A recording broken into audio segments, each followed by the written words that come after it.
बहुत से लोग कहते सुने जाते हैं कि मेरी कुंडलिनी जागृत है या जाग रही है।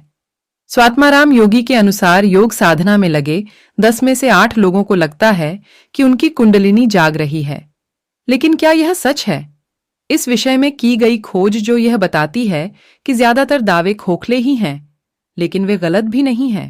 योग विद्या केंद्र अनुराधापुर, महाराष्ट्र में शोध प्रयोग और अनुसंधान कर रहे योगी का कहना है कि जिन्हें कुंडलिनी जागरण का अनुभव होता है, वह सही इस मायने में है कि साधना के दौरान सचमुच ऐसा लगता है। कुछ लोग साधना करने का अभिनय करते या आधे अधूरे मन से इस मार्ग पर चलते हैं। वे भी इस तरह के अनुभवों का दावा करने लगते हैं।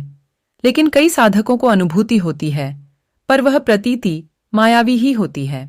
योग के पुराने ग्रंथ हठयोग प्रदीपिका के मार्ग पर चलते रहने का आदेश देते हुए गुरु से उस ग्रंथ के लेखक का ही नाम दिए जाने के बाद 1968 में इसी काम में लग गए। योगी का कहना है कि जिसकी भी कुंडलिनी जागृत हो जाती है और जब भी होती है तो वह असाधारण घटना होती है।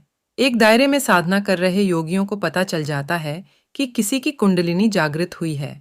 उस समय योगियों को आकाश में बिजली कौंधने और मेघों के गरजने जैसी अनुभूति होती है।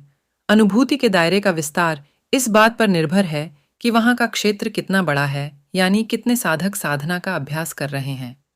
योगी स्वात्माराम का कहना है कि संयम और सम्यक नियमों का पालन करते हुए ध्यान करते रहने से धीरे धीरे कुंडलिनी जागृत होने लगती है, और जब यह जागृत हो जाती है तो व्यक्ति पहले जैसा नहीं रह जाता, वह दिव्य पुरुष बन जाता है। जब कुंडलिनी जागृत होने लगती है तो पहले व्यक्ति को उसके मूलाधार चक्र में स्पंदन का अनुभव होने लगता है।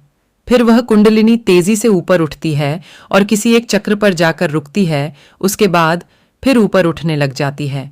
जिस चक्र पर जाकर वह रुकती है उसको अब उससे नीचे के चक्रों में स्थित नकारात्मक ऊर्जा को हमेशा के लिए नष्ट कर चक्र को स्वस्थ और स्वच्छ कर देती है। संत ज्ञानेश्वर ने ओबी छंदों में लिखी गीता पर अपनी टीका ज्ञानेश्वरी में इस विषय पर विशद प्रकाश डाला है।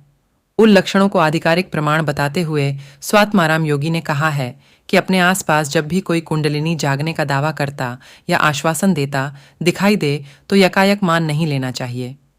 एक सूत्र याद रखें कि अनुभव जितना भी गहन होगा उतने ही श्रम और साधन की जरूरत महसूस करेगा।